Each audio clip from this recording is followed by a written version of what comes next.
What is going on, Bills fans? Welcome into another episode of Triple Coverage live here. I am your host, Lance Nelson, the president of Built in Buffalo. To my right, Mr. Benjamin Shoop, and to my left is Scott Kasson. Exciting part 2 episode from last week's 53-man roster discussion. We had a little bit of fun with the offense, and tonight we're going to get into the defensive side of the football and let us know what you guys think about who we're selecting throughout the show.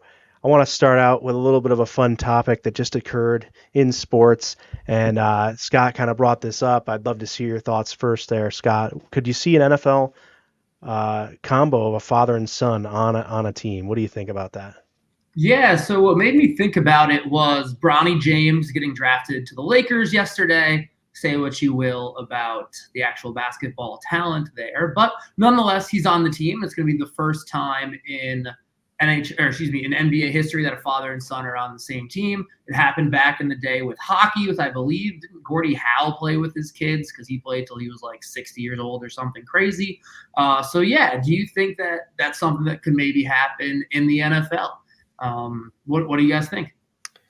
Personally, I think it'd be tough. I think you'd have to either be the dad would either have to be like a kicker, punter, a long or quarterback, like a longevity career. Because like when you look at the NFL, it's very tough. One, because you have to have 3 years of college. It's not like the NBA where you can, go to either the G League or just college for 1 year and then come into the NBA, right? Where, these guys are 18, 19 coming into the NBA. The NFL, 22, 21, 23, like they're a lot older. So for the NFL, you'd have to be a quarterback, I think, because, those sometimes can go into the 39, 40, 41. We've seen it kind of go older. But again, you'd have to be unbelievable player as a quarterback, or you'd have to be like a kicker or punter who also can have longer careers than most. But yeah, like a corner now, like secondary, defensive line, especially like offensive line, those positions are just so tough to play late into your 30s, especially at a high level. So it's I'd love to see it happen, but I just don't think the NFL is the way it's built is really beneficial for a father-son combo like the NBA you're seeing with LeBron and his son. Because you've even seen, sons play against the same guys in the NFL, but that's even different than having to play with your son. So yeah, I'm not sure that it would really be something that we'll see ever in our lifetime. But yeah, if it did happen, it'd have to be like an elite quarterback that plays late, and his son, he has his son right early when he gets into his career, even before he starts his NFL career, or like a kicker, a punter who plays till they're like 44, 45. But yeah, it'd be tough for me to see it. Would be special if that son is I was just going to say, if that son was a running back or a receiver, whatever, if the father was a quarterback maybe and the son was a receiver, running back, and they got to exchange that in a game, I think that'd be pretty cool to see. But yeah, like you said, the longevity, the average career just isn't long enough to really support that, given that if you come in the league at 23 or 22, you have to have like a 15-year-old kid. Math doesn't work out really there. So yeah, it'd be tough. But yeah, Frank Gore certainly didn't miss it by, 2 years? So definitely possible, and would be kind of fun to see that happen. But even I think it's in the NBA is still something that's kind of once in a lifetime type of thing. And I think baseball probably was the most maybe the most longevity in it that allows that maybe to have happened a few times. I don't know if it's was it Robinsons and Griffey's, right? Are those the two, or are there more than that? Yeah, I think that's it. I know for sure the Griffey's, they played together. Who's the one that played for the Orioles? Did you say Ripken? Is that? Oh, Ripken. Did he play? I was thinking about, wasn't Frank Robinson and his son or something? Well, I think it wasn't Cal Ripken and Bill Ripken. They were brothers, not father-son, right? I thought it was Cal Ripken and Cal Ripken Jr. I'm not sure they played together. One other thing I thought of, you guys remember Drake Kirkpatrick, the corner from the Bengals. Yeah, sure. His son's on Bama now. He's only out of the league like 2 years, so they didn't miss overlapping by much either. Yeah, just a couple years, man. That's tough. I think that'd be pretty cool to see it. I'm a fan of it, like, and we don't have to get too far in. This isn't an NBA show by any means, and I don't want to spend a bunch of time on it, but I just thought that if you're in LeBron James' shoes and you have the chance to help your son along and get him into an NBA career, you're going to do that 10 times over. And with the pressure, and everyone talks about putting on Bronny, they're welcoming that because they're great people and they have great confidence in themselves, and that's so they don't really think the same way like that it's a pressure. It's just I think it's going to be fun for them to do, and we'll see how it shakes out. I don't know if they're ever going to see a floor together or not, if they just do it for for some sentimental reason game one, and then he goes through the real developmental period, and then they make him earn it from there. But do you think they see the floor together at all? I think that they will. I'm pretty confident he's going to be on the roster just because he basically told every other team he wasn't going to take a two-way contract. So he's definitely going to be on the end of the bench. But yeah, over the course of an NBA season, some garbage time, I'm sure they make it happen. Do you think he's going to call him dad? Like, is he going to be like, Dad, screen left, or like, Dad in the corner? Like, what do you think that's going to go? I mean, I could see I that. think so. Yeah, I could see that. I work at my work, I have a father son that are there, and when you're talking to a customer and stuff like that, he says the guy's name, but when just talking to him personally, even in front of us, he calls him dad and whatnot. So I think that there's nothing really wrong. It's not unprofessional or anything, I guess, if you're not addressing, maybe not in front of customers, whatnot. But yeah, and I do think you'll see him on the floor a couple times this season, just because one, he'll want a guaranteed contract, and two, a lot of people forget before, he had that, incident where he collapsed. He was projected to go a lot higher. He should have probably played a lot more at USC before all that, but he had a tough past year and a half. But yeah, he won't ever be his dad. He won't ever be a superstar probably. But, I think he can carve himself a nice little career if the Lakers develop him correctly, and it'd be cool to kind of see how his career unfolds, because obviously his dad's was one of the most scrutinized, if not the most scrutinized career out of any player ever. He was right out of high school, hyped up to be this great player, and he's lived up to it. So yeah, it's cool to see. NHL, speaking of brothers or father sons, actually, Jerome McGinley, if you follow the NHL, his son just got drafted. NHL might be a little tough as well, kind of one of those sports that unless you're playing into your mid-40s, might not see the NHL with your kid unless he's elite of elite. But it's cool to see. That first alley-oop from Bronny to Bron will be awesome to see. I mean, it's going to be one for the history books. So it's kind of cool to see it happening now. Yeah, for sure. All right, well, let's get into the Buffalo Bills portion of this show. That was a little bit of a fun thing. Obviously, the off season's here, and there's not a ton of news out there. There's one article that was brought up in the comments, and Joey, we see your comment, but I'm going to start and save it for a little bit here because we're going to talk about it as part of our show, so I don't want to just get into it right this moment. We're going to start off with the defensive line, and I guess let's start with you, Ben, and who do you have on the 53? I guess start with edge and then go in the interior if you can. Yeah, so for the edge, I got 5 edge rushers, but I've been going back and forth on that. I know that, I was intrigued to this conversation because last week, me and Scott both had 24 for the offense, and you had 23. So I'm curious to see who your extra player is that you have on the defensive side. But for the edge, I could see them keeping 6. But I'm going to go with 5 for right now. I think, Rousseau, Von Miller, Epinesa, those are the 3 locks, essentially. I think Casey Tuhill will end up making the roster. And then I got Javon Solomon. I think, he's a guy that was very productive in college. Obviously played for a smaller school, didn't play for Georgia or Alabama or any of those schools. But, he's a guy that I think can end up making this roster due to his hands and his athleticism and just being able to get after the quarterback, right? He's a guy that like I said, didn't come from a big school. So he's learning already from a Von Miller, from Adria Epinesa, Greg Rousseau, who all kind of can do different things, right? Greg Rousseau is very good in the run game. Von Miller, we know what he could do. He's a future Hall of Famer. Adria Epinesa can do a little bit of everything too, bat passes down. So I'm curious to see how they use Solomon. I don't think he'll be a huge piece of the defensive line right away, but I could see him being a guy that they say, hey, we don't want to lose him down the road, right? We don't want to even think about putting him on the practice squad. And then Casey Toohill, another guy comes in this year. I just think from what he's done in the past, I think you have to keep him and see what he can do in this rotation.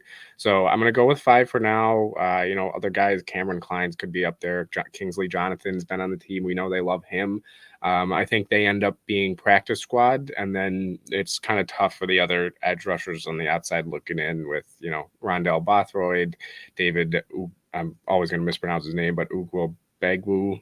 That's probably not even close, but and then Dwayne Smoot. So I think they end up keeping 5, and then interior D tackle, I think they end up keeping 5 as well. I think they're going to look last year and say, hey, this is a position that can get banged up a lot. And, Ed Oliver played the highest snap percentage of his career last year.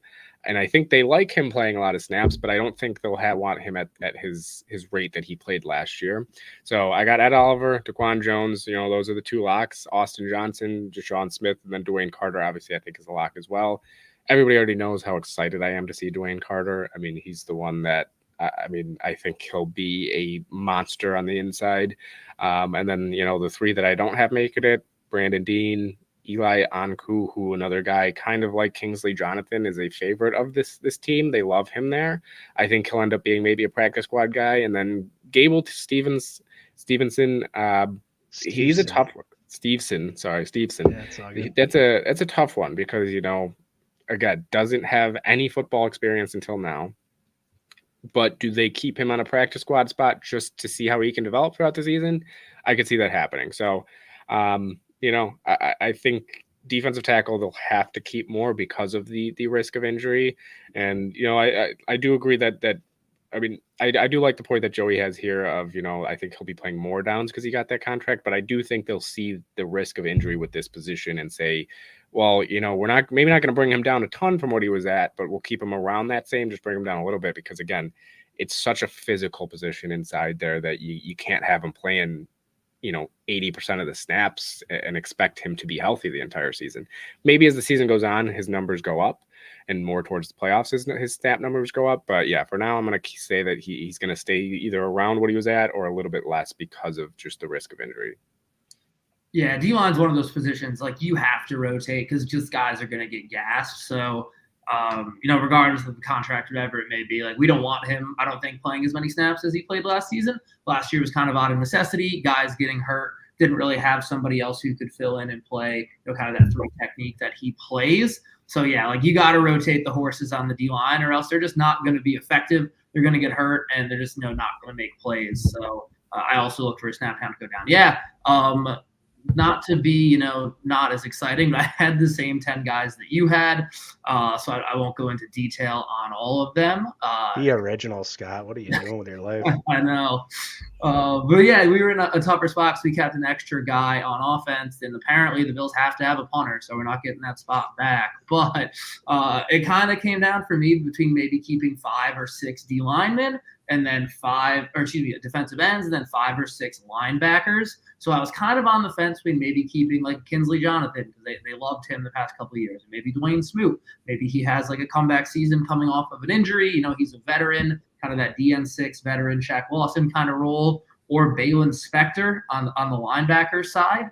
I know we only played 2 linebackers, but it is a position that you need to be deep in, and all of those linebacker guys are going to play special teams just because they have a little bit more of a special team body type than some of the D linemen. So I know we're not on linebackers yet, but it kept Spector over Smoot or Jonathan or another D end there. So I think that the 5 D ends you mentioned are all pretty much locks. I don't think that they want to lose any of those guys. And then on the defensive tackle position, I see that's pretty much set in stone. Those 5 guys. We got our 2 starters in Ed and Daquan, and then the 2 guys that they brought in, and then the guy they drafted. So it's kind of like, who do you get rid of there?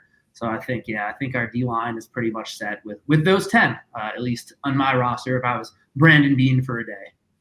Yeah, I have 11 defensive linemen. No surprise. That's where my extra guy goes from the offensive side of the ball. I've got 6 edge rushers with Rousseau, Miller, Epinesa, Solomon, Toohill, and Smoot. I think it's just too thin of a position as far as top end talent to not have a lot of guys to rotate through and see if you can get the most out of every rep. So that's why I took 6 there, because they're going to need to figure out who can really rush the passer for them and be effective in that. And they're going to need a lot of guys to throw out there and be able to be fresh to give it 100% when they're out there rushing the passer. So for the defensive tackle, I got to keep 5 as well. So that's where I kind of was like, I can't really see cutting one of these edges, and I couldn't take Deshaun Williams off at the end either. I like Oliver, Jones, Carter, Johnson, and Williams there. Eli Anku absolutely to the practice squad. He's kind of one of those lifer kind of guys that's just going to be there, and he knows like when his number is going to be called later in the season that he's going to be ready and can step in and fill some valuable moments, because that position's inevitable to get banged up and nicked, and someone's going to maybe miss a week here and there. And then let's go to this position. Are there any surprises you can see? And I'm going to start, if you don't mind. I'm going to say Cameron Klein here on the edge. Watch out for Cameron Klein. He's a guy that does have some upside. I think he does have the ability to make an impact on the edge. And if he can show out, he can maybe climb up and be that 6th edge, maybe over a Dwayne Smoot if they do keep 6 like I'm predicting. So my surprise would be Cameron Klein there from the edge rusher group.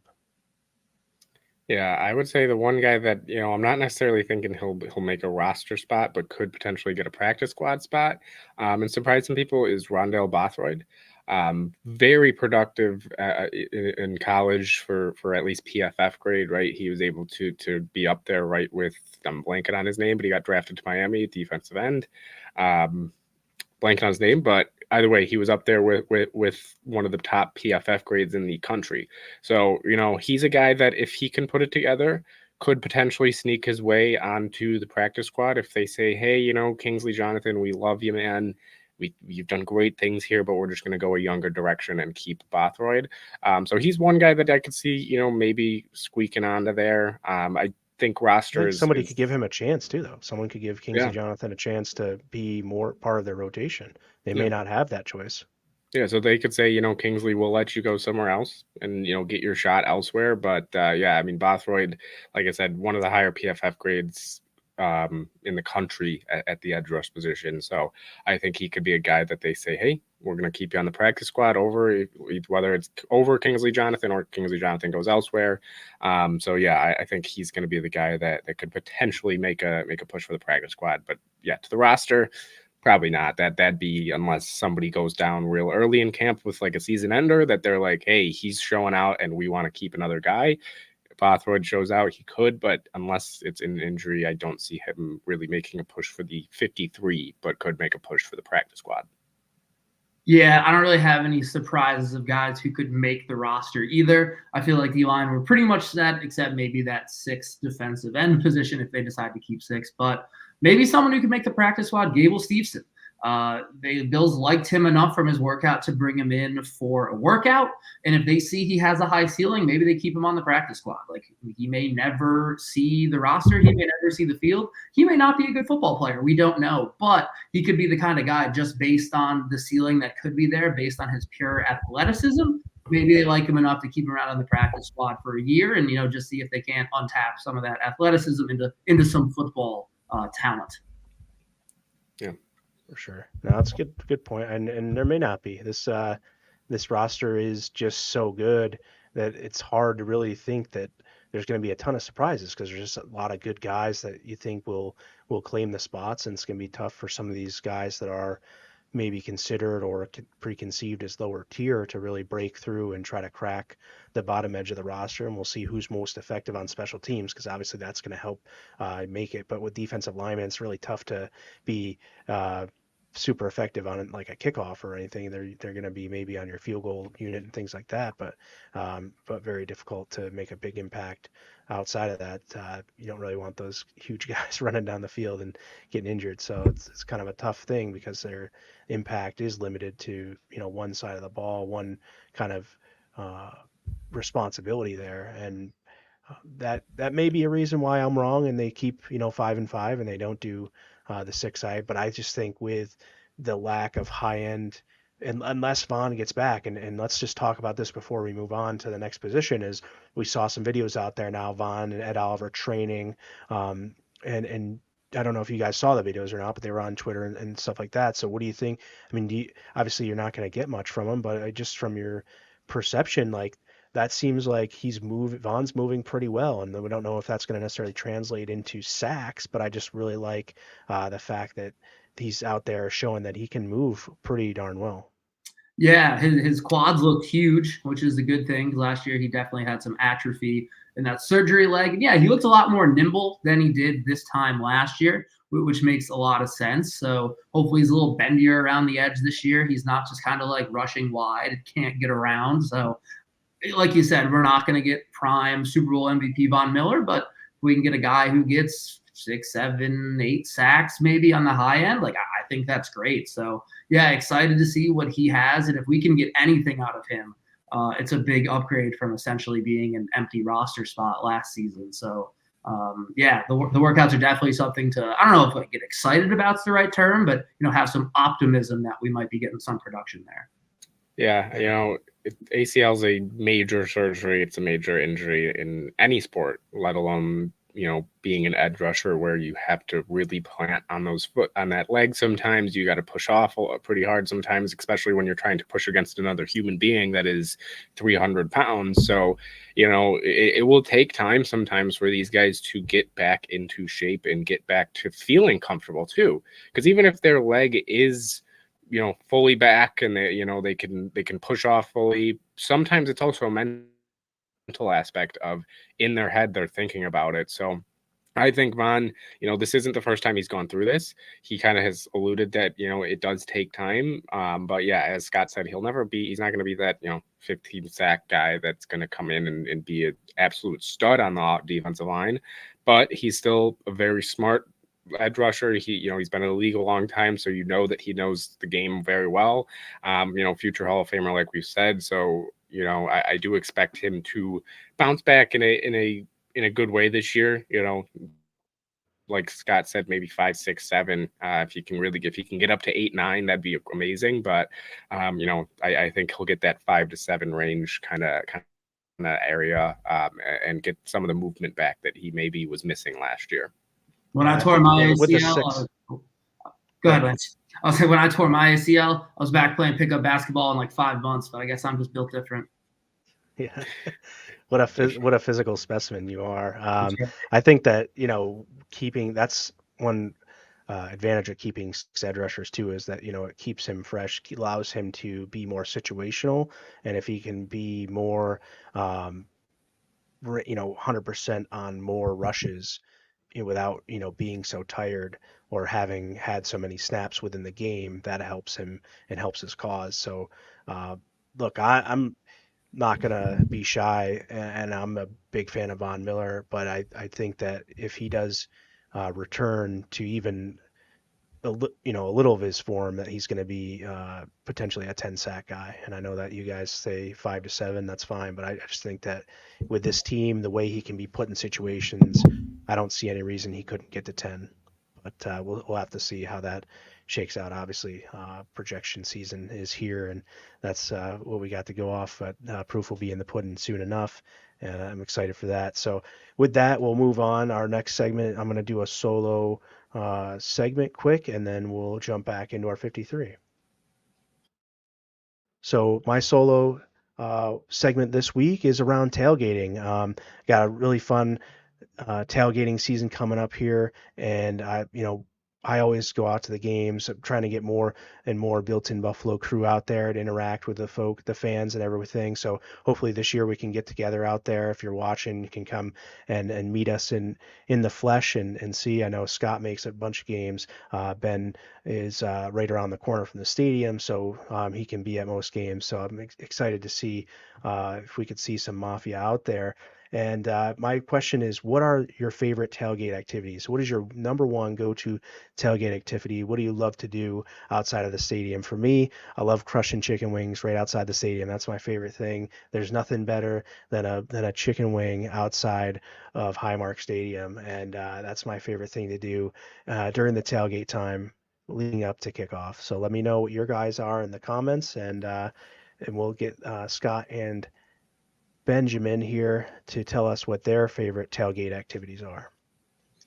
Outside of drinking beers, I would have to say it's this game my buddies and I play called Beer Die, which I thought was a very common game, but like you would be amazed at the crowds we get of people who have never played before and want to play. And like we always end up having a bunch of people come over and play. Basically, you have 4 cups on a table and a dice. That's all you need for the game. And the only reason we play it is because I found it in the parking lot last year and we just started playing. I found the dice. Basically, throw the dice, try to knock it off the table, hit it off the ground. But we always get people coming over who've never seen that game before. We start playing with other folks, making a lot of new friends. So yeah, any kind of table game like that, but Beer Die is a especially fun one. You can get a lot of people involved. You get a lot of people over to make new friends. All right, you have to teach me that this offseason or this coming season here.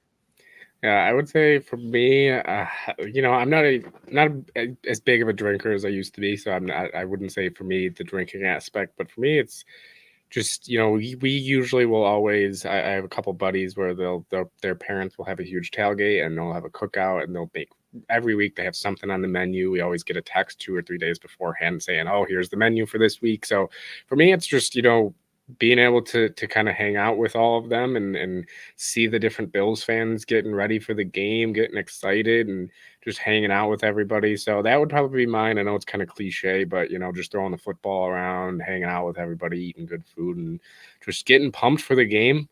Even though I know some of my friends, if any of them are listening, are sometimes a little bit on the negative side going into the games. They're the ones that, hey, I'm not going to get my hopes up because then you can't be disappointed, which, don't blame them on that aspect. But yeah, it's just, just the anticipation. Sometimes even getting the bets ready with everybody saying, hey, what are we thinking for the bets today? What are we thinking? So that's really mine, just seeing everybody get ready and just, the atmosphere of what Bills Mafia makes game day feel like is just always the best. As a follow-up just for you guys, and if anyone wants to comment too, what do you like when you're at the games at Highmark, typical 1:00 game? What time do you start headed in towards the stadium and try to get to the gates and kind of find your what's that like internal clock for you? Like you look at the time like, oh man, I gotta start heading in. I would say for me, usually, because there's a gate that doesn't really take too long. So for me, I usually head in around noon, 12:15. If it's week 1 or the home opener, I'll probably get in even earlier than that, like 11:45, just because I definitely don't want to miss like the flyover or anything. But yeah, I'd probably say around about an hour before the game is usually my time. Yeah, I'm about the same. The fireworks and the warning horn are usually a good hey, let's start packing it up here, boys. And you got to know what gate to go into. Everybody goes to that first gate right on the corner. But if you walk just around 100 feet, there's everyone goes gate 5 every time. Yeah, if you just go around, it's gate 5. Is that to the left of the store? The one to the right, surprisingly enough, is actually very fast. Fun fact. That's what I'm saying. Yeah, gate 4. Yep. Yeah, you walk past that and you're not waiting at all. You walk straight in. So yeah, I'd say an hour and then just be aware of your gates. Absolutely. Avoid gate 5. Everyone goes there. You don't need to be there. Yeah, that's good. Second question was just more for fun for me, and just one question from the audience or comment really that I wanted to bring up before we head back into the 53. Von Miller only making $8 million with a lot of incentives. I guess, we may have talked about this a little bit when it happened, but really how big of an impact does that have for this roster this year? And what do you guys really make of, Von Miller being that ultimate team player and kind of taking that cut. Yeah, I thought it was cool. I didn't expect it, but maybe they were just going to cut him. I know there would have been a lot of dead cap, but they showed they didn't care about that with Stephon Diggs. They made the move when they made the move. So I like to think that he's like a team guy and did that, but maybe they came there like, look, dude, you want to play this year, you're doing this. If you don't, like, you're gone. And who knows, honestly, if anybody would give him another shot. So I think it's a good move for the Bills because it allowed them to do some other things. Yeah, definitely big. And I don't know if I would say his time here has been like wasted because before he got injured, he was playing like high level football. What do you have? Eight and a half sacks by Thanksgiving. Like all of us would have signed up for that when they signed him. So yeah, hopefully he did it out of the goodness of his heart, but who knows what the reality is there. Yeah, I mean, I think if it wasn't for like what Scott said of, oh, they're gonna, we're gonna cut you or you take a pay cut, it could have also just even been, he's getting older. He knows that maybe the Bills were even saying the opposite of like, hey, we're not going to cut you because of that. And he said, well, I'm getting older. I want one last chance to win. I want to do what's best for my team. And, like Scott said, maybe it was out of the goodness of his heart of saying, hey, I want that one last chance. I want to maximize what this team can do, what Brandon Beane can do to help this team win football games. So, yeah, I mean, who knows really if he'll ever come out and say the real reason, or even if he does say a reason, maybe we'd never know if that's the true reason behind the motives of it. But, it was good for the Bills. I'm glad that they did it. But, yeah, like Scott said, it was disappointing at the end of the day to see because of the injury what come of that contract, because as we said, it's before that injury, man, he was looking like, yeah, he might lead this team defensively to the Super Bowl along with Josh Allen on the offensive side of the ball. So hopefully this year, like Lance is hoping, hopefully he can get back to that form of 10 plus and kind of really make that impact that we know that he has in the past. But yeah, he's getting older, so maybe he just at the end of the day was like, hey, I've made enough money in my career. I've made big contracts before. I've already gotten a lot of money from you guys in general. I'll take a pay cut to try to win it, one last time. Yeah, I think it's a little bit of both. I think he definitely made some concessions, but I also think there was a conversation that was had. His aspirations to be a GM kind of help him and Brandon Beane being on the same page, I think. So I think that he definitely had to have a heart-to-heart with Brandon and understand, like, here's the figures and whatnot. Can we get you into this? And what do what incentives do you need and what that kind of stuff? Because I think, he's made plenty of money in his career now.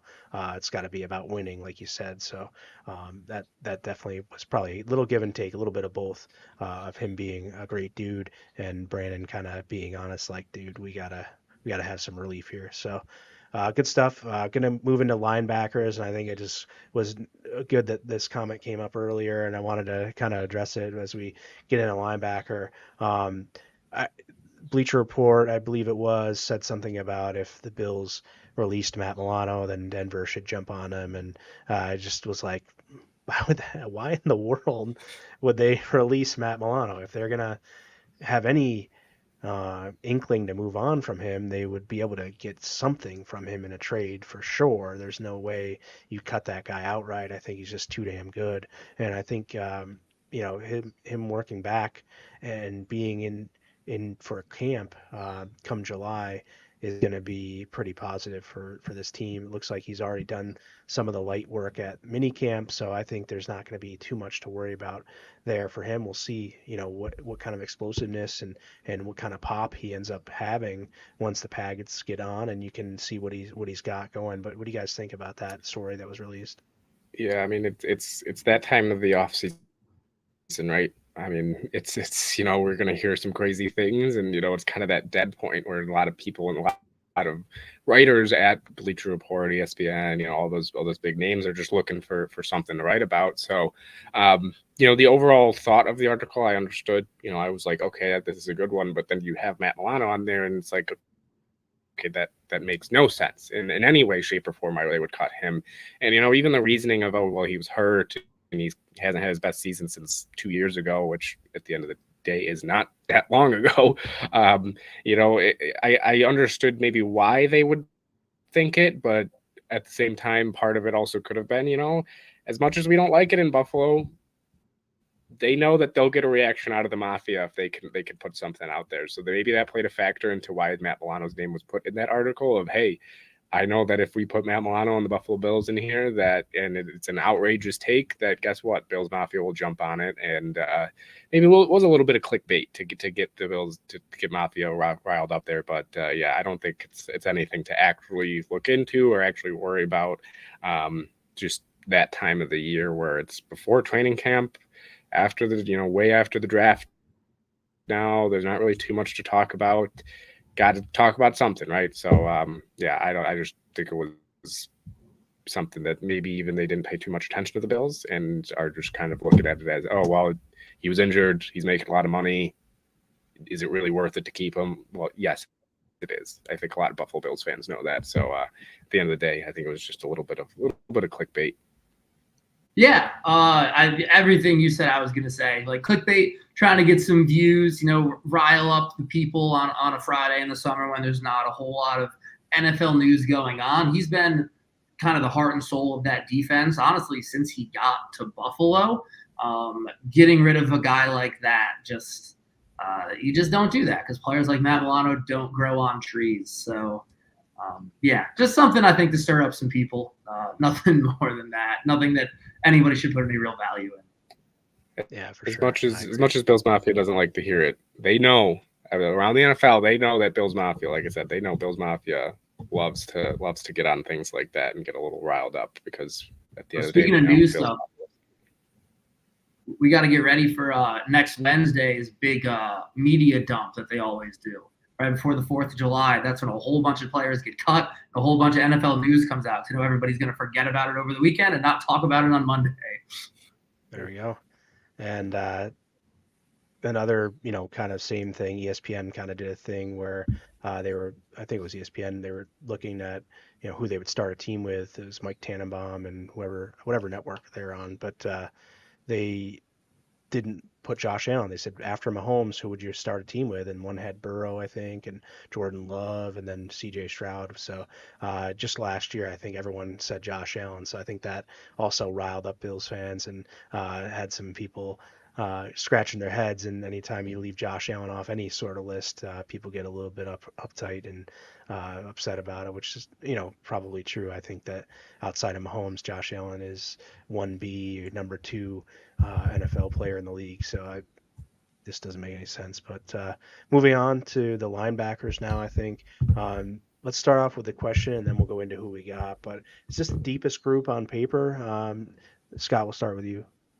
I think it really could be. Like from top to bottom, they have really solid dudes at this position. Obviously, if we're speaking about clickbait kind of stuff, top linebacker groups in the NFL, I think it might have been Bleacher Report had a top, or PFF, 10. Had a top 10 list. Our linebacking group wasn't on that. Didn't think that made a lot of sense given that Matt Milano is an all-pro and Terrell Bernard had a really, really good first season starting last year.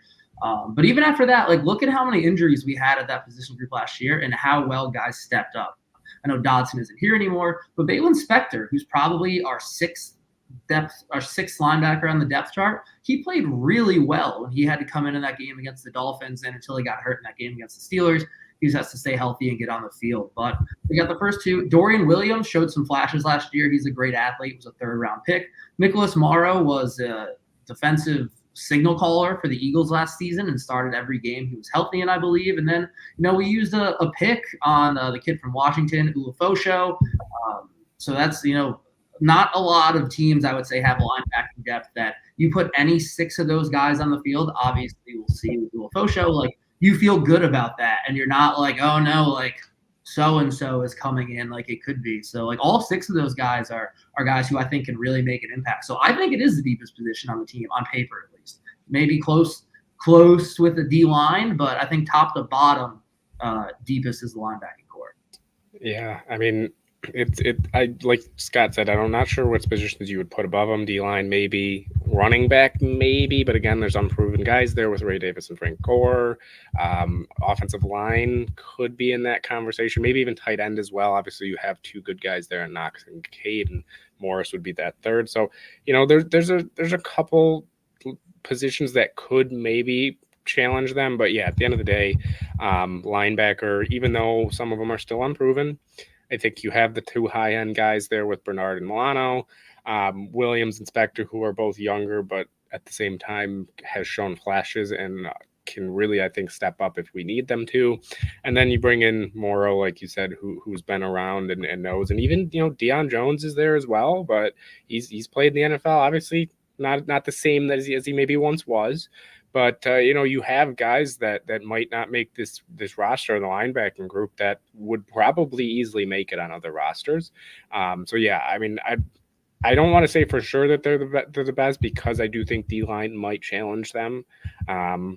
But, yeah, I mean, who knows this year, maybe running back ends up being up there. But, yeah, it's definitely one of the top on the team, if not the top. Yeah, I mean, linebacker, it's good this year that we have that many guys that can play, because as we saw last year, and as I saw a comment from Marcus, we unfortunately you can count on them getting hurt, because it's another position, like we said, that you do need a lot of depth. So yeah, I mean, linebacker could be that deepest, at least, on the team. Maybe not the best overall, but definitely the deepest in terms of how many guys we can play. Yeah, I had 6 linebackers as well. I just think that they're needed. And John was asking about how many play on special teams. A lot of them. 4, probably, 3 of the 4 backups there. I think Dorian might see some time there. Eddie Ulafosho is definitely going to be there. And then I have Balin Spector making the roster over Deion Jones. And maybe if Deion Jones can hang back on the practice squad as a veteran and be there in case of emergency type of thing. But I think Balin Spector being able to play special teams, I'm not sure Deion Jones might be willing or really smart to put him in that role. So keeping him is going to be tough. It's probably going to be, he would have to beat out Nicholas Morrow, which doesn't seem likely at all. So I got Milano, Bernard, Williams, Morrow, Ulafosho, and Balin Spector as my 6 linebackers. And Spector, Williams, and Ulafosho definitely. Ulafosho is going to be a special teams dog. This is one of those guys that comes in with reckless abandon. He plays so fast, and with the new kickoff rule and stuff like that, Ulafosho is going to be all over the field, and he's going to be banging on the door for some defensive snaps. I think before too long. I think he's definitely going to. He was one of the better picks of the draft. We had a lot of heck of a draft for the guys we took, and I think he's just an outstanding example of what the Bills have for depth on the defensive back 7 there, and he's going to show out, especially on special teams. So healthy Matt, we talked about this a little bit, the healthy Matt Milano. I think that his impact is not really, you can't state it really, because it's just it's the leader of the defense. His communication first, and then after you get past what he brings in getting folks aligned and how he commands the defense and helps Bernard with that. I think his play, and we'll see, does he still have that pop? Does he still explode off his blocks and off the ball to get to where he needs to be? I think that part is going to be the uncertainty at the beginning of the training camp, and we'll see how quickly we can put that to bed. Yeah, I mean, he's 29 now, right? He's going to be 30 at the start of the season. So I do get some people maybe being on that side of like, oh, I am a little bit worried about him coming back. But, it happened early in the season last year, or earlier in the season last year. He's had a lot of time, and they're easing him back. So I trust especially this team there of the Bills to be able to get him back healthy and playing the best football he can. And it also doesn't hurt to have a guy like Terrell Bernard on your side to make his job easier, right? So it's not as much pressure to come back and be maybe the Matt Milano we knew right away. He still, I think, will be phenomenal out the gates, but maybe it will take him a few weeks to kind of really get back to that all-pro, all level, like top tier linebacker. But yeah, having Terrell Bernard there helps him as well. But yeah, I mean, the impact that he has is unbelievable. I mean, he makes the jobs around him easier as well, right? makes the defensive line's jobs easier, makes the secondary's job easier, because he can do a little bit of everything. He can cover, he can play against the run, he can rush the passer, right? He's good on the blitz. So he does a little bit of everything, and he's a dog, man. He's, you talked about Ulafo being a dog. Matt Milano is a dog as well, and the newest backup quarterback in Miami knows that as well, with Mike White down there. And as we all know, still have some Dolphins fans calling it dirty, which is crazy to me. But we know that he can lay the boom. We know that he can moss people, as Josh Jacobs knows as well. So he can really make plays, make highlight plays, and even just make the small plays as well. And we're hoping that he can come back and do that as well. And I have all the confidence in the world in, one, the Bills medical team to get him back to that, and two, for himself to get back to that. So Matt Milano, I mean, he's the heart and soul. He's the best player on this defense, in my opinion, when fully healthy. And I expect him to at least be in that one or two conversation of the top two players on this defense again this year. Yeah, Milano coming back is going to be huge. And especially they missed him a ton in the playoffs guarding Travis Kelce. No one can contain Travis Kelce. You just hope to slow him down. And Milano is usually, except for Cam Lewis, apparently, because he actually guards him pretty well statistically. But Milano is always the guy who is guarding Travis Kelce. And in the playoffs, he toasted us. So having him back to match up against some of the big tight ends out there. And in the NFC, the AFC, we got a lot of them. You got Travis Kelce, you got Mark Andrews. So having him back, I think in the pass game is going to help a lot, because that is, I think, where the linebackers kind of struggled last year when Milano was out, was in the passing game and coverage, and that's one of the things Milano is very, very good at. So excited to have him come back. Hopefully he's 100%, because I think he was having the best season of his career before he got hurt. I know it was only 4.5 games, but he was just like, you watched the film and like he looked different than everybody out there on the field. So really excited to see him come back, and hopefully he can get back to his old self. Yeah, for sure. That's great. Before we get too much further, please like and share. If you're on Facebook, share it. If you can share it to any groups, that'd be great. If you're on X, come on over to YouTube and subscribe to that YouTube channel and get into the comments. If you're on YouTube now, make sure you are subscribed so you can get notified whenever we go live, and then also hit that like button, help us improve through the algorithms there. Appreciate everyone for joining us, over 350 viewers now. So definitely come into the comments. We'd love to get your thoughts. And also, if you could like and share this with the rest of your Bills family, that would be very much appreciated. And we're going to get right into another solo segment here for Scott. So let's get that set up, and Scott, take it away. Yeah, so last week I talked to everybody about their offensive rookies and who's going to make the biggest impact on the team this season. This week, we're going to talk about you guessed it, the defensive rookies. So who do you think is going to have the biggest impact on the defense this year? We drafted quite a few guys. Just talked about Olafosho, who maybe he makes a big impact on special teams if he doesn't get much run on the actual defense. We got Cole Bishop, who you think will be competing for a starting safety position. Used him as a second-round pick. I know he was somebody that a lot of people really wanted. And then you got Ben's guy, Dwayne Carter, his favorite pick of the draft. Some of the tape that he put up at Duke and how physical he plays seems to be like the perfect kind of match on our defensive line. And then we talked about Javon Solomon, and he's really raw, but, maybe he gets 5-6 sacks learning under Groot, learning under Vaughn.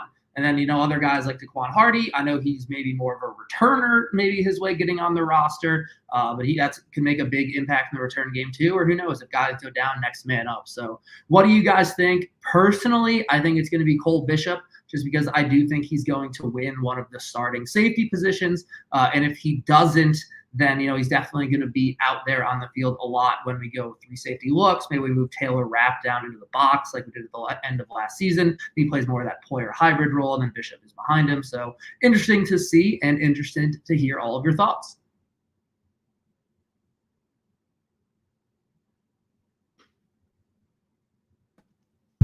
Rookie move by me, and hit the wrong button, so I apologize. I think it's Cole Bishop, 100%. I think that he's at the one position that needs the most, and that's the safety position. And we're going to get into the defensive backs now.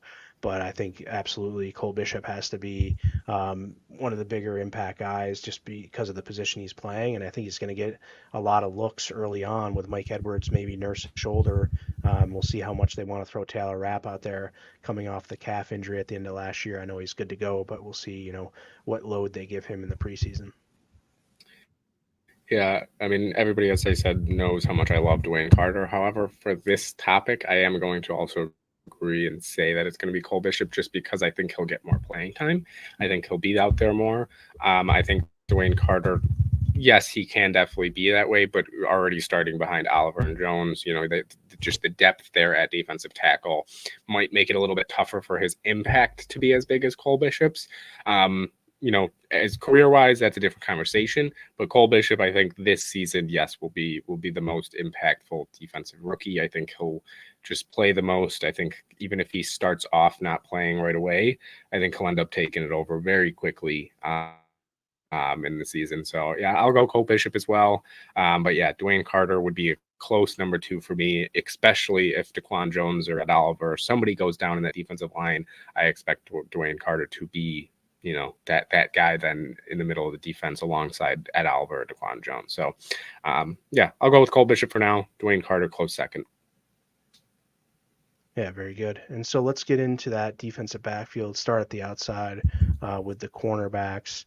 And do you think that the Bills are going to add someone to this group, or do you think that you have the folks that are going to be here? And so who do you have at corner, and do you think they'll add anyone? I mean, I think this is a tough one because I'm looking at the cornerback room right now. You have your top 4, right? You have Douglas, Benford, Teron Johnson, and Kaiir Elam. Outside of that, I mean, I think the only one that might be a lock on this team is Jamarcus Ingram. I'm a huge fan of Jamarcus Ingram. I think he ends up being on this roster. And then the 6th I do have Daquan Hardy making the roster. There still is Kenny H. Lovely there as well. But besides those top 5 that I mentioned in Ingram, Elam, Johnson, Benford, and Douglas, I think you have to add somebody. I mean, how confident are you in Daquan Hardy or Kenny H. Lovely to step up if somebody goes down or be that depth guy? And, you have right now about $11 million in cap space. Do you go get a Stephon Gilmore and bring him back to Buffalo? Do you go get somebody that can be a depth piece that's maybe a lower tier than Stephon Gilmore? So I think they do add somebody at least for camp purposes to come in and compete.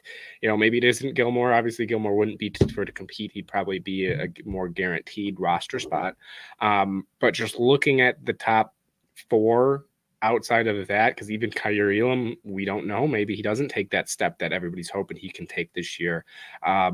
Maybe he still does struggle. Teron Johnson isn't an outside corner, so they still need that outside help, right?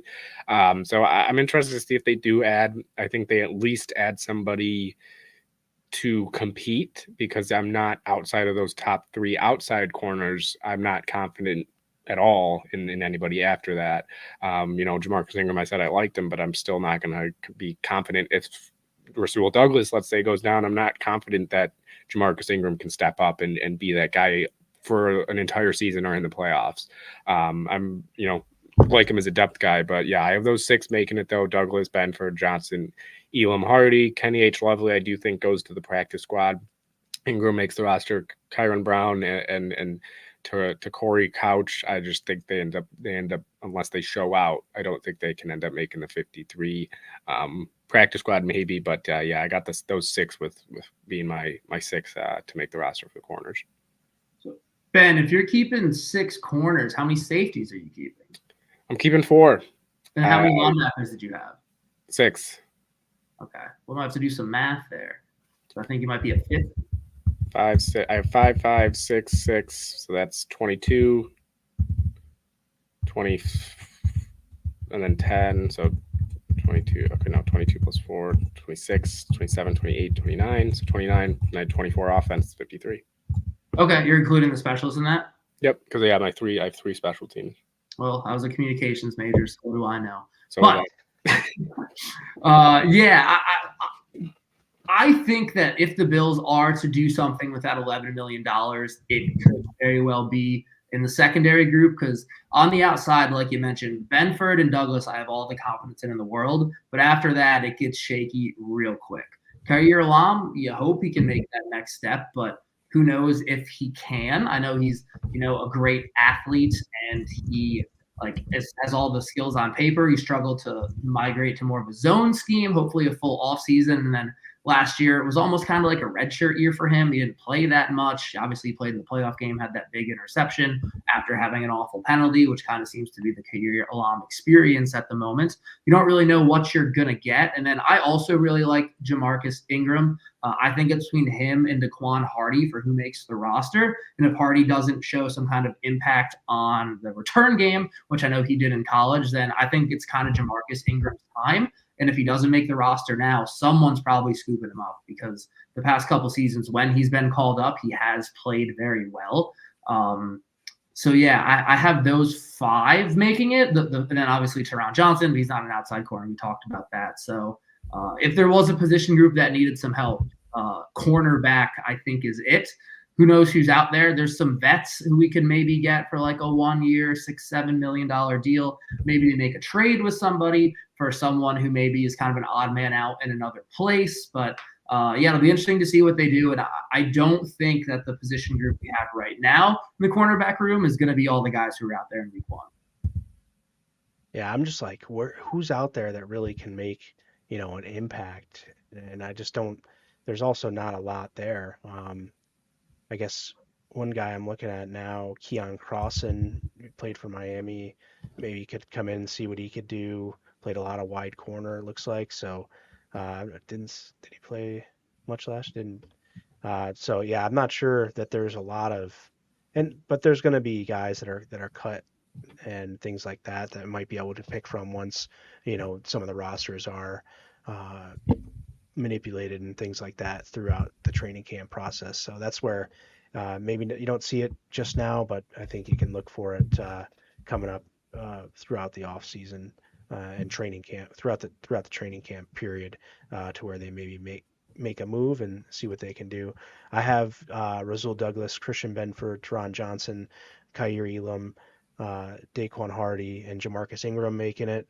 I can absolutely see Kenny H. Lovely making this as a UDFA. Someone had John earlier asked about UDFAs out there. I think Kenny H. Lovely has just as good a chance as any position on this team, because that 6th cornerback spot is up for grabs, and I think he might be able to take it. But right now I have Jamarcus Ingram. I think they like Jamarcus Ingram. I think they like Kyron Brown, but we'll see how effective those guys can be, even though they maybe are liked by some of the coaches' staff and things like that. So going to go to safety here, I think, because we kind of have beat the cornerback room to death here.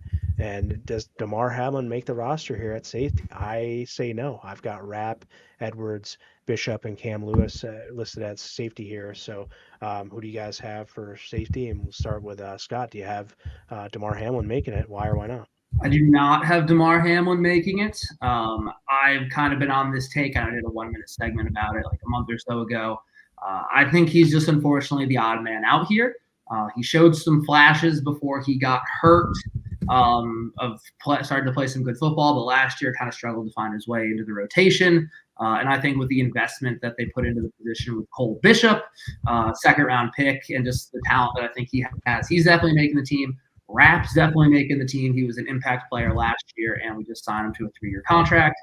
Mike Edwards probably making the team too. Would have a hard time cutting him. We just signed him as a free agent. Has that Super Bowl experience, and he has true starting experience in the NFL. And then it comes down to him and Cam Lewis, and I think they probably like Cam Lewis more, just because he really can play all 3 secondary positions. He can play in the slot if he has to, play outside corner if he has to. We don't want him to, but he can. And then he's also a not bad safety who also contributes really well on special teams. He's one of the better special teams players we have on the roster. So, yeah, I don't have Damar Hamlin making the team. Yeah, I'm the same. I don't have him as well. I have Taylor Rapp, Mike Edwards, Cam Lewis, and then Cole Bishop. And as we were just talking, you do have that. I have an extra roster spot, I guess, now as well. I do, yeah. For some reason, I was doing all my math based on 52. Which I don't know why I was doing that, because that's Well, wrong. maybe there's maybe that could add receiver. You could add O-line. I know you had 9 O-line as well. I was building it all up for a mystery player. Mystery. Maybe they add somebody that we don't know. But yeah, no, I mean, I did just double check that. So yeah, I got 29. I'm not a math guy. Unless you got 2 punters or something, I know how much you love your punters. No, Rex Ryan days. We're gonna have a kickoff specialist. Yeah, got it. But yeah, no, I just with DeMar Hamlin though, I'll get back to him. I think it'll be tough for him to make the team. I think yes, he before the injury started coming along, and like we're hearing some pretty good things about him so far early on, but. Again, OTAs is a lot different than once you have the pads on and you're at training camp and, everybody's really now fully fighting for these roster spots. It just gets a little bit tougher to make the roster. And I just think if he does make the roster, that'd be great. I'm rooting for him. I hope that he can for his sake. I'm always going to root for these guys to really show out, but even if he does make it, I just don't know where he would play and when he would play unless somebody goes down, right? I'm not sure that he starts over any of the 4 that we said with Cam Lewis, Cole Bishop, Mike Edwards, Taylor Rapp. And I think, maybe even he could say, well, if I'm going to be the 5th safety, I'd rather just kind of go somewhere else. There's been whispers about Pittsburgh as well, obviously with being his hometown, but maybe there's another team that will take a shot on him as well that could maybe get him more playing time than Buffalo. So I think they end up keeping 4 there. If they do end up keeping 5, then that would most likely, in my opinion, mean they keep 5 corners. But I just think with how the cornerback room is right now, I just don't see how you can keep just 5 corners and keep 5 safeties. I think you have to go 6 and 4 there. Again, unless you keep 5 linebackers or, get rid of one offensive or defensive line or something and somewhere else gets cut. But just looking at how the roster is constructed, I just don't see them keeping 5 safeties this year. But maybe DeMar Hamlin does end up making the practice squad. Maybe he ends up going to the practice squad and ends up, if they need him to, stepping up. So I got 4 safeties, though, for 10 total defensive backs on this roster. Yeah, I've got the same, Rapp, Edwards, Bishop, Lewis thing we talked about. So DeMar would root for him, and also D. Delaney's there to give it a shot and see, what kind of safety depth he could provide.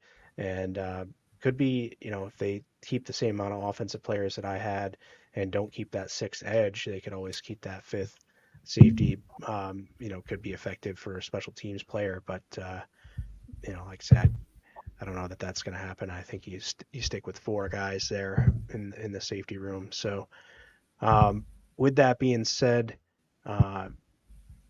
special teams, you have Sam Martin or Jack Browning making this roster, because that's another area where a UDFA could make this team as our punter. Yeah, I'm actually going to go. Go ahead, Scott. As of right now, oh my goodness. We keep doing it. You go ahead. Tell you. Scott, go. As of right now, I have Sam Martin, but that could change. If there was to be a UDFA to make the team, I saw someone ask about that. I think Jack Browning is the only one with a real opportunity. Just have Sam Martin just because he's what we know and he's familiar and he has NFL experience. But who knows if Browning comes in and shows that he has a bigger leg. Martin doesn't have the biggest leg in the world. I can definitely unseat him, but I think Sam Martin is the incumbent, but definitely not a closed position battle by any means. Yeah, I'm actually going to go on the shocking side. I am going to say that Jack Browning takes this spot. I think there's been rumbles ever since Martin got here about his holding ability. Jack Browning can also, if for some odd reason Tyler Bass goes down with injury, Jack Browning does have a history kicking as well.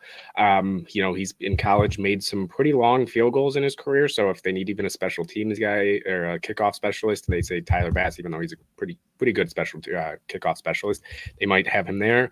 And I think they might just say, hey, we want to go younger and see what happens, because I'm not sure that they're convinced Sam Martin is that guy. He had he didn't have the worst season ever, but I don't think he had that great of a season as we knew he had in Denver when he was there. So I do think Jack Browning has a shot. This one is kind of more of just a guess that he'll make it because, again, punters are a little bit harder to guess in that aspect.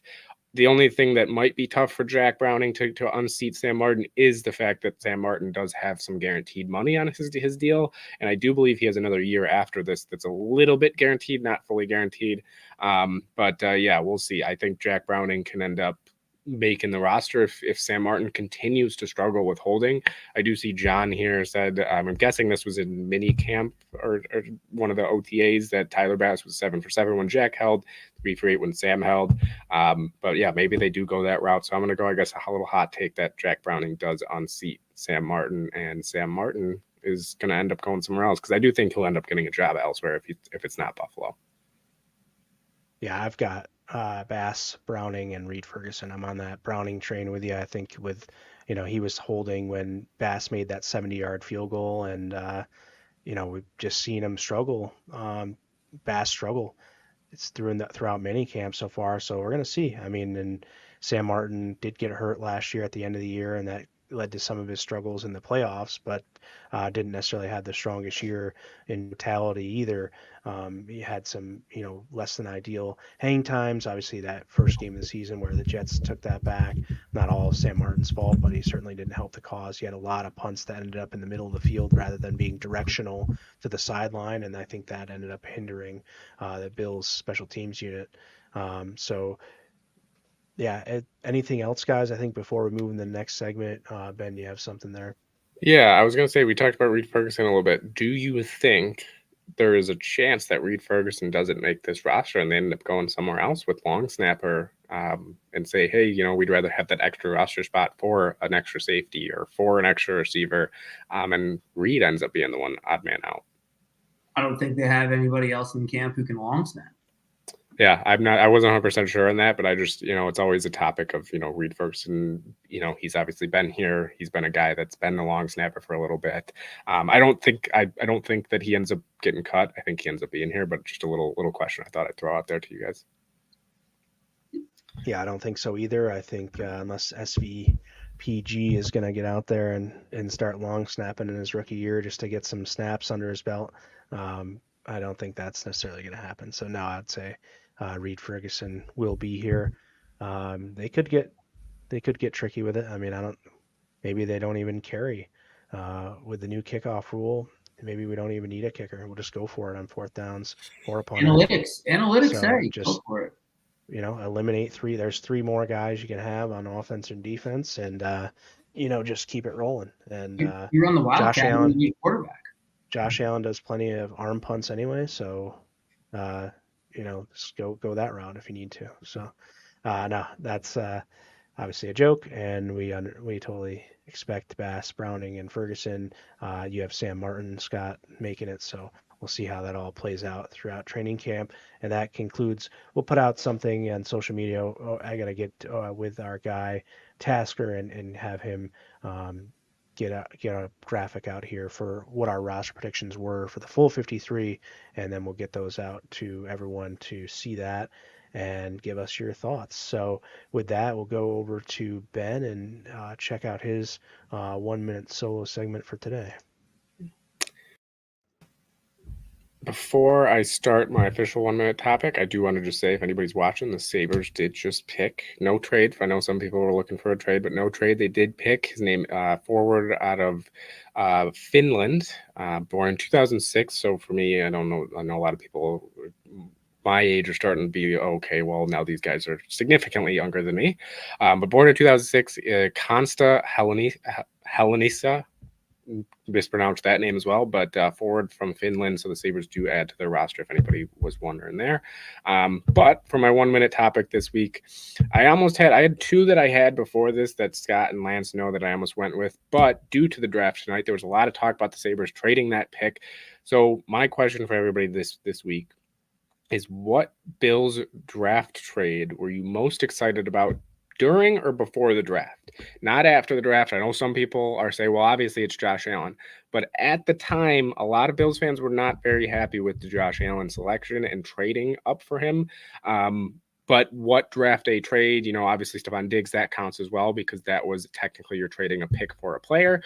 Mine, I remember at the time that it happened, was the Sammy Watkins trade up. I was ecstatic about that. They traded up to, I believe, number 4 to get him. He was the highly touted receiving prospect out of Clemson. Obviously didn't really work out in Buffalo, had some flashes, but at the end of the day didn't work out too much. So that's going to be mine, but let me know down below what you guys is in the comments. Let us know what Bills draft trade in general during or before the draft were you most excited about at that time. So just let us know down below.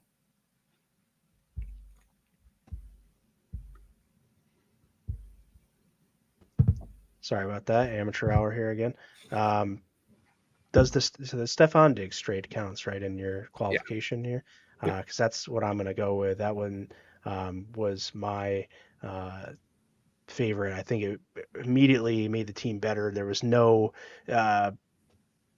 ifs, ands, or buts if that was going to work out. So yeah, this is a dude that's going to come in and make this roster a ton better. And obviously it worked out so good for the Bills, and they came very close to being able to get to the Super Bowl there. And we'll see what would have happened. Obviously, coaching and defense thwarted that effort, but the offense was explosive every year that Stephon was here, and really appreciated all he gave to Buffalo and to this team and to Josh Allen, because he definitely helped create and help Josh Allen get to where he is now. Yeah, mine was the Josh Allen trade. I know it's easy to say now, but he was the quarterback I wanted in that draft. I watched a lot of his games at Wyoming his junior and senior year because I just had like a feeling that was the kind of guy the Bills might end up getting. I loved draftjoshallen.com. He looked great in shorts, rocket arm, stats are for losers. If anybody knows what that is, I appreciate you. But yeah, I was really excited when they took him. He was the quarterback that I wanted, and so far it's worked out pretty well. But yeah, I was fired up when they got him. And, that draft too, like Tremaine Edmonds, they acquired from a trade too. I think we started with picks 21 and 22 and ended up with 7 and 16. So I believe that was Brandon Beane's first draft because Doug Whaley did the one the year before, even though he was getting fired. So it kind of got us to see all the big baller Beane moves we'd have to look forward to over the next years. I will say an honorable mention for me was the Trey White trade back, which looking back, I know a lot of fans are going to say, well, you could have had Patrick Mahomes. Yeah, could have, should have, would have, maybe, whatever. We got Josh Allen now, and Trey White, obviously, again, wish that situation didn't get to where it was with his injuries, but that trade back, I remember being very excited about as well. But and then Lance, I believe you had Marcel Darius as one as well, right? As your one. I was looking into that. I couldn't really find too much to necessarily verify what I saw. There was a couple of sites that had it as being traded with Cleveland and whatnot, but the more I looked into it, the more sketchy it seemed. I don't know why when you first brought that up, Darius did come to mind, but I don't have the facts to back it. But yeah, that was Darius was one of my favorite picks though that we were able to get. Was JP Wasp in a trade up? I believe he was. Yeah. I think he was. I know a lot of people were excited for him as well. So, but that one obviously we know did not work out. Yeah, no, a lot of good trades though. But yeah, the Sabres got me thinking here. They didn't trade their pick; they kept it. Who knows what they do on day 2 and everything? But yeah, just a nice little question. I thought I'd see what everybody was thinking at that time, because I know for a fact I was not happy for the Josh Allen pick when it first happened. I wanted Mr. Baker touchdown maker. So. Yeah, I was thinking that Josh Rosen was going to do something during that draft, and was completely wrong. That's why now I stick to the big fat guys. They're easy to tell, more easy to figure out who might be able to make it. But there's always outliers in every category and every position that don't have one thing or another and end up making it and being great. And that's kind of one of the things with Keon Coleman that I expect. His attitude is so good and things like that I think he has that ability now to come in and just be a top wide receiver in the league in 3 to 4 years. I think he has the mentality of keep working and really work on his craft. He's going to have the people around him to make him better. So it's kind of one of the things that I think of prospects coming into their own and really making it, such as Josh Allen did. So yeah, great question. And from there, I think we're going to wrap it up here and thank everyone for watching. Please continue to check out what Built in Buffalo has to offer on our social media accounts. Got a pretty major announcement coming up probably on Monday or so. So I'm excited to get that out and to the public and show kind of what our growth is going to look like coming up in the upcoming season. So I've been working on some stuff behind the scenes pretty hard here and proud of that. So we'll have more on that and next week. And if you guys would please like and share not only our episodes but episodes of the Founders Pod, which comes up tomorrow, Red Zone Report on Sunday, Buffalo Against the World on Monday, and then the Hoof and Going Deep on Wednesday and the Hoof on Thursdays. So, and then we have Tea Time with Tea Thursdays at 2 o'clock, and our friends at Not Another Buffalo podcast drop some pre-recorded stuff. They had an episode drop today at 4 o'clock, so go check them out as well.